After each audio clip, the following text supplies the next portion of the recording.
Mardi, le Comité consultatif national d'éthique rendra un avis sur diverses questions de bioéthique, dont notamment l'extension de la PMA, c'est la procréation médicalement assistée, aux femmes homosexuelles et aux femmes seules. Il s'était déjà prononcé pour cette extension l'an dernier. C'est un avis qui est très attendu, un avis qui est issu des États généraux qui se sont tenus entre janvier et mai dernier. Avis qui est censé éclairer le gouvernement dans les choix qu'il va devoir faire. Justement, que va faire Emmanuel Macron? C'est un sujet de société sensible. On sent une grande prudence de la part du gouvernement. Pour en parler, nous sommes avec Ludovine de la Rochère. Bonjour. Bonjour. Vous êtes présidente de la Manif pour tous. L'université d'été de votre mouvement s'est tenue hier. Il continue aujourd'hui. Voilà. Tout à fait. Il se termine tout à l'heure. Avant de poser quelques questions, on va écouter quelques réactions de vos militants. Je ne sais pas si on peut les appeler comme ça. C'était hier à Étiole dans l'Essonne. Écoutez.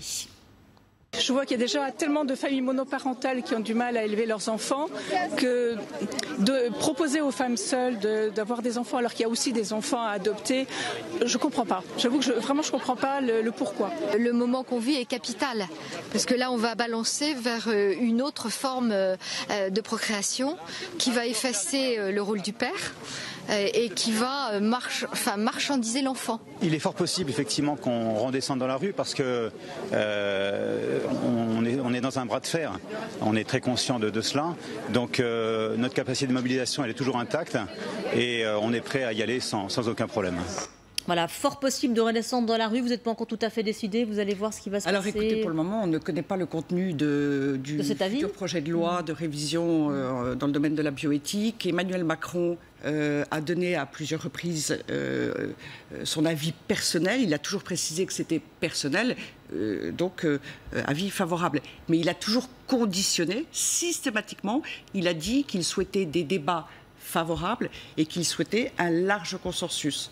Or, les États généraux de la bioéthique qui ont été organisés par le Comité consultatif national d'éthique, donc consultation officielle, auquel tous les Français ont été invités à participer, ont montré, comme l'a dit le président du CCNE, qu'il n'y a pas de consensus. Et même au-delà, il y a en fait une opposition qui s'est exprimée très largement à l'idée qu'on prive volontairement des enfants de père. Alors il y a d'autres enjeux en cause, mais disons que humainement, le cœur du sujet, c'est bien sûr l'enfant. Oui. Alors, vous dites avis personnel d'Emmanuel Macron.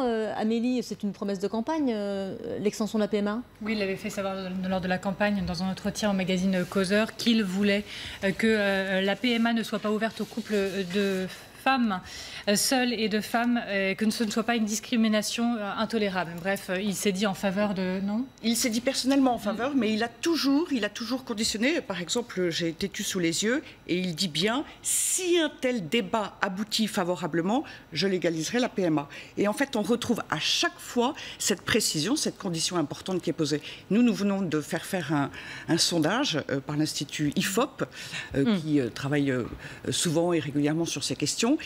Quand on demande aux Français, est-ce que l'État doit garantir à l'enfant né par PMA le droit d'avoir un père et une mère? Ah oui, vous posez la question d'une autre façon.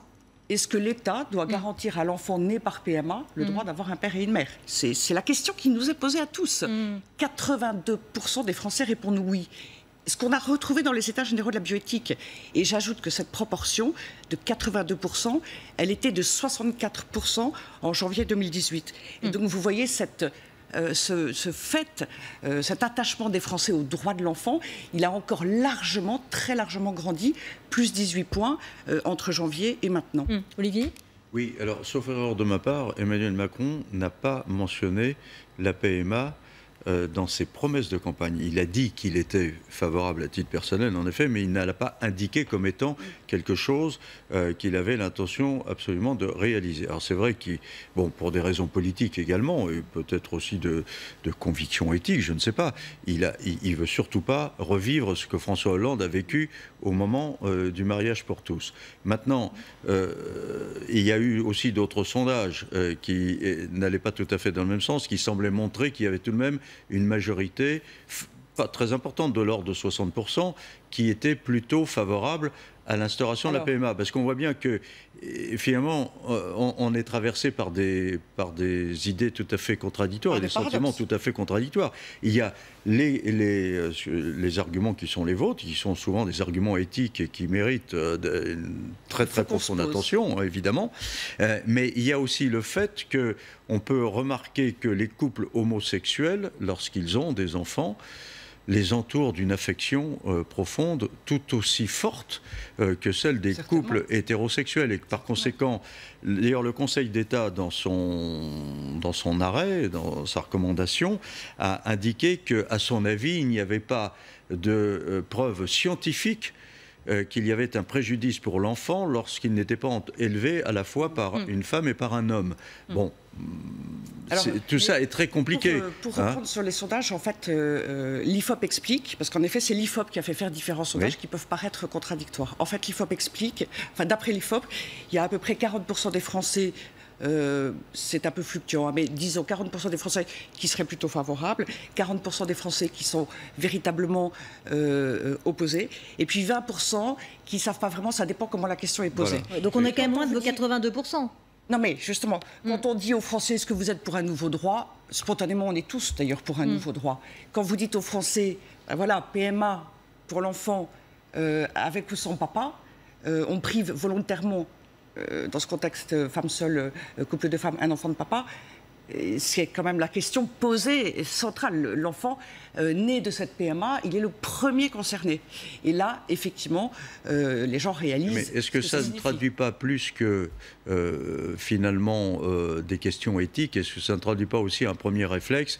Parce qu'il est vrai, qu'on le veuille ou non, c'est comme ça, même si aujourd'hui l'idée de l'existence des couples homosexuels et de leur légitimité a beaucoup progressé, il y a quand même encore une majorité de gens qui, spontanément, quand on leur pose la question, est-ce qu'un couple c'est un homme et une femme, répondent oui, voilà. Mais au-delà du couple, est-ce qu'un enfant a besoin d'un papa et d'une maman?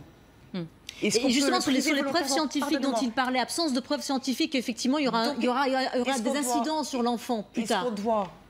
Est-ce qu'on ne devrait pas respecter le principe de précaution, attendre d'avoir des éléments scientifiques? Parce que, à vrai dire, je crois que tout le monde sait que c'est d'abord la première des égalités. Nous sommes tous nés d'un homme et d'une femme, c'est universel. Est-ce qu'il faut casser cela et priver certains enfants de père alors que les autres ont un père et une mère, qu'ils vivent avec les deux ou pas, c'est pas la question. Il y a cela. Et d'autre part, je crois pouvoir dire, à ce stade, on peut penser que les enfants ont besoin d'un père et d'une mère. Oui, mais qu'est-ce qui vous n'avez rien pour avancer ça? Il y a beaucoup d'enfants qui sont élevés aussi par des familles monoparentales. Est-ce qu'il y a une preuve aujourd'hui qu'une fois arrivé à l'âge adulte, eh bien, il y a des incidences, il y a des impacts? Est-ce que vous avez des arguments en faveur de cela? Mais prouvez-moi, madame, que les enfants n'ont pas besoin de père. Est-ce que vraiment on pense qu'un père, c'est pas important? Est-ce qu'un père, c'est secondaire? Je ne sais pas si on réalise bien. La question que nous sommes en train de nous poser signifie qu'un enfant n'a pas besoin de père, c'est secondaire. On va l'en priver volontairement, mais qui sommes-nous pour affirmer cela? Qui serions-nous pour oser décréter cela? Il y a une question de justice et il y a une lourde responsabilité de notre part. Et en tout cas, pour revenir à Emmanuel Macron, ça n'était pas, c'est une promesse de campagne, ça n'était pas dans son programme, même s'il l'avait évoqué, il l'avait donné à titre personnel. Son engagement était bien, et j'ai cité son interview dans Tétu, de légaliser si le débat était favorable. Il ne l'est pas. Et donc moi je pense que pour tenir cet engagement, et par égard pour l'enfant, qui est le plus fragile, et il y a la question de l'amour, bien sûr, je n'ai aucun doute sur le fait qu'une femme seule donne de l'amour et un couple de femmes donne de l'amour, mais savoir de qui on vient, savoir qui est son père, c'est essentiel. On le sait. La détermination du gouvernement et pourquoi pas d'Emmanuel Macron, selon des membres de l'exécutif et qui sont proches du dossier, et voilà ce qu'ils nous disent encore cette semaine, c'est que le président est déterminé à aller jusqu'au bout car c'est un engagement de campagne, ce sont des mots que je reprends d'un membre de l'exécutif, encore une fois proche du dossier. On sait qu'on va le faire, ça fait 15 mois qu'on est dessus sur le dossier, sous-entendu même qu'il y a une impatience face à cette prise de décision du président. Je vous rapporte l'état d'esprit de l'exécutif en ce moment, et voilà ce qu'on nous dit également. La méthode doit être au service des choses que l'on défend. On insiste trop sur le comment, le consensus se heurte au courage politique. Je vous parle même d'une impatience au sein de l'exécutif en ce moment, et de la majorité également. Il y a quelques militants pro-PMA sans père qui ne veulent pas d'ailleurs débattre des conséquences. Parce qu'il y a une autre chose. On manque de sperme en France pour le don de sperme, pour les couples qui souffrent d'une infertilité. Parce qu'il faut voir que les femmes dont on parle sont des femmes fécondes. Elles auraient besoin, si la PMA leur est ouverte, dans 100% des cas, d'un apport de sperme. Nous n'avons pas assez déjà de sperme en France.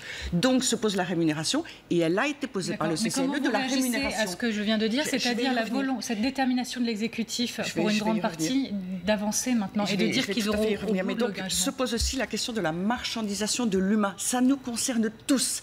Et alors, vous parlez de la GPA. La GPA, c'est la rémunération des gamètes, c'est rentrer dans la marchandisation de l'humain. Et jusqu'à présent, ça existe dans d'autres pays du monde, malheureusement. En France, nous avons des principes que nous avons toujours respectés, qui sont notamment le don, la gratuité. On ne rentre donc pas dans un commerce, dans un trafic. Vous ne réagissez pas sur la détermination du gouvernement. Vous avez quelques personnes au gouvernement, ou parmi les parlementaires, qui sont des militants, des partisans, et qui font pression sur Emmanuel Macron parce qu'ils savent la condition qui a été posée, qu'ils veulent la mettre de côté. Et vous savez, il y a eu un débat très important. Le président du CCNE, le professeur Delfraissy, s'est félicité à juste titre de l'ampleur des débats des États généraux de la bioéthique.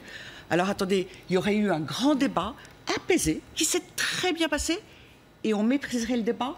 Et Emmanuel Macron ferait volte-face sur son engagement. Et pourquoi vous dites qu'on méprise le débat? Le débat, il n'a pas encore eu lieu.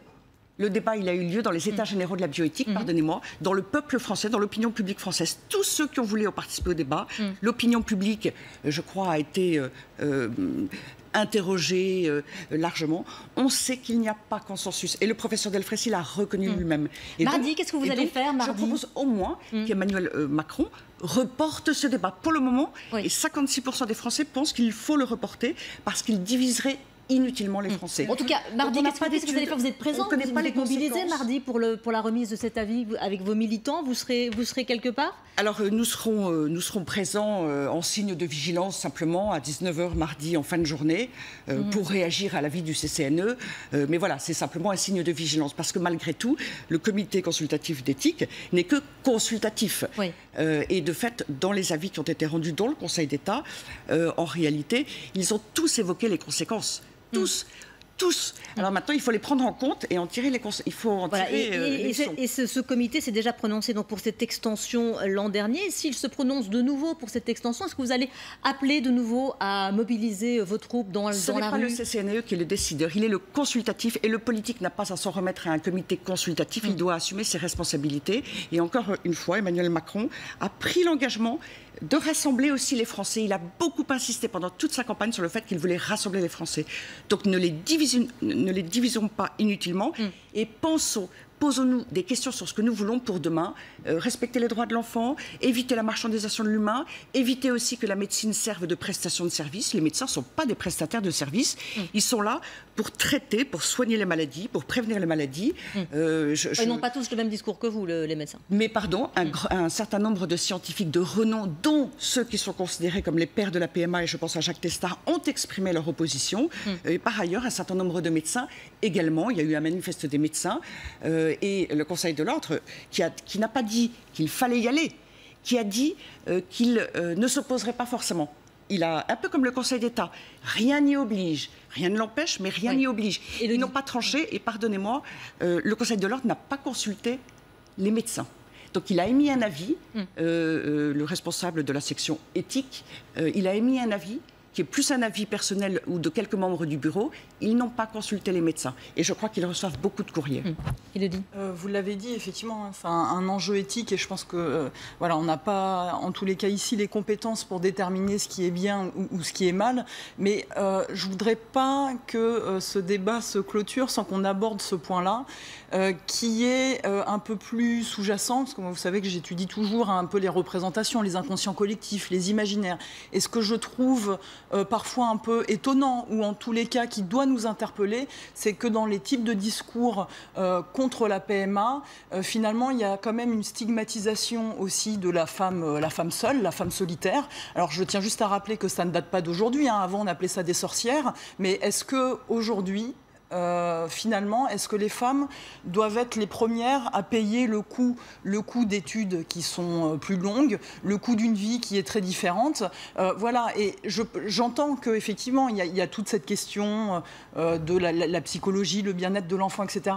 Mais il y a aussi une stigmatisation de la femme solitaire, et cette stigmatisation-là, elle est en tous les cas à réinterroger parce qu'elle va à l'encontre d'une évolution de la société. Pardonnez-moi, la stigmatisation des femmes seules ou des couples de femmes, ça s'entend d'ailleurs, c'était très intéressant. L'absence de père, c'est le sujet, hein, l'absence de père. Oui, mais ça veut dire qu'on refuse aux femmes seules. J'allais dire, nous avons toutes été des femmes seules à un moment donné, et je pense qu'aucun de nous n'a aucune raison de stigmatiser, je ne vois même pas en quoi on peut stigmatiser. Écoutez, ce qui était très intéressant quand Olivier justement a repris la parole pour en parler, de suite il a réorienté le débat sur soyons deux, c'est-à-dire deux, soit c'est homosexuel, soit c'est hétérosexuel, mais on sent bien qu'il y a une difficité dans le débat à élaborer chaque question. Je voulais bien rappeler que les familles monoparentales vivent à 35% sous le seuil de pauvreté, qu'il y a un accompagnement, et c'est tout l'honneur de la France que de l'assumer. Les familles monoparentales sont confrontées, pour plein de raisons, à des difficultés plus grandes que les familles en général, qui d'ailleurs en connaissent aussi. Et donc, est-ce qu'on doit volontairement et sciemment multiplier une situation qui n'est pas une situation facile, mais dans laquelle, d'une manière générale, l'enfant sait, ce qui est déjà beaucoup, qui est sa mère et qui est son père. Encore une fois, moi, je ne suis pas là pour dire c'est bien, c'est mal, je dis juste qu'il y a des glissements de sens. Alors, moi, je voulais parler de l'objectif du gouvernement. L'objectif du gouvernement, c'est, comme vous le disiez, d'avoir un débat apaisé. C'est ce qu'a dit aussi Agnès Buzyn. Le respect que l'on doit aux gens est de ne pas en faire un débat idéologique, mais bien un débat apaisé qui respecte les problématiques de vie de chacun. Elle a également rappelé la ligne rouge, c'est la GPA, parce que c'est vrai que l'une des craintes, effectivement, de vos militants, c'est que cela ne mène à la légalisation de la GPA, et donc elle a donc rappelé cette ligne rouge. On a l'impression, Olivier, qu'Emmanuel Macron, il veut à tout prix éviter ce qui s'est passé sous François Hollande avec le mariage pour tous, cette mobilisation, on l'a vu, de plusieurs centaines de milliers de personnes dans les rues pendant de longs mois sur 2012 et 2013. D'ailleurs, c'est pas juste une impression, Olivier. Non, c'est pas une impression, il veut vraiment l'éviter, parce qu'en plus, on voit dans les sondages à l'heure actuelle que sa popularité n'est pas au zénith. Mais justement, ce qui serait embêtant, c'est que cette affaire devienne une question politique. C'est une question de société qui est vraiment extrêmement importante, et moi je me garderais bien de donner un jugement là-dessus, sur ce qu'il faut faire, parce que franchement, je fais partie de ceux qui n'en savent rien. Oui. Voilà. Donc simplement, il y a des interrogations. Il y a des interrogations profondes. Et d'ailleurs, j'observe que les arguments que vous développez, certains qui sont à gauche, les développent également, non pas tellement sur l'absence du père, mais sur les manipulations génétiques que ces autorisations pourraient finalement entraîner ultérieurement, et à des fins qui, elles, seraient carrément criminelles. Donc, ces questions-là, elles sont importantes. Vous parlez de la question de la GPA. Moi, je vais vous poser une autre question. C'est qu'à partir d'abord, est-ce qu'à partir du moment où il y a eu le mariage pour tous, n'est-il pas normal de considérer qu'une femme qui va porter son enfant, donc qui est la mère biologique, puisse effectivement bénéficier de la PMA, quand bien même ne serait-elle pas mariée avec un homme ? Voilà, soit qu'elle vive avec une autre femme, soit qu'elle vive seule. Bon, ça, c'est une interrogation quand même. Est-ce qu'il n'y a pas une logique qui découle tout simplement de l'intronisation du mariage pour tous ? De deux personnes de même sexe, qui introduit forcément, effectivement, ces questions-là. Mais pardon, alors sur la GPA, moi je vous pose une autre question, ce n'est pas en tant qu'homme que je la pose, mais sur le plan du droit, sur le plan de l'égalité des droits, finalement.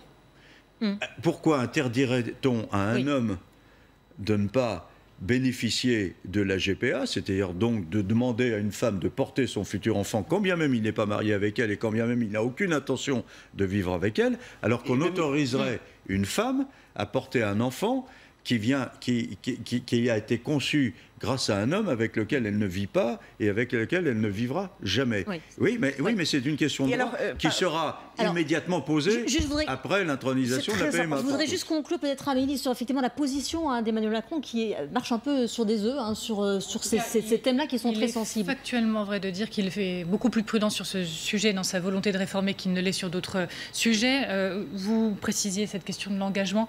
Il avait été critiqué parce qu'il s'en était pris à François Hollande et Emmanuel Macron Macron, il avait estimé que le président précédent avait humilié les opposants au mariage pour tous. Il y a cette longue consultation qui dure et qui dure. La majorité a essayé de faire accélérer le pas il y a encore quelques semaines et l'Élysée a freiné en disant on va prendre le temps et ce sera plutôt en début d'année 2019. Il faut faire attention à une chose, c'est qu'il a des ministres de droite dans son gouvernement, qu'il vise aussi un électorat de droite, également Emmanuel Macron, et donc il doit être prudent. Voilà, débat à suivre. On doit rendre l'antenne. Je suis désolée. Merci beaucoup, en tout cas, Ludovine de la Rochère, d'être venue sur le plateau de LCI. On rend l'antenne pour le grand jury.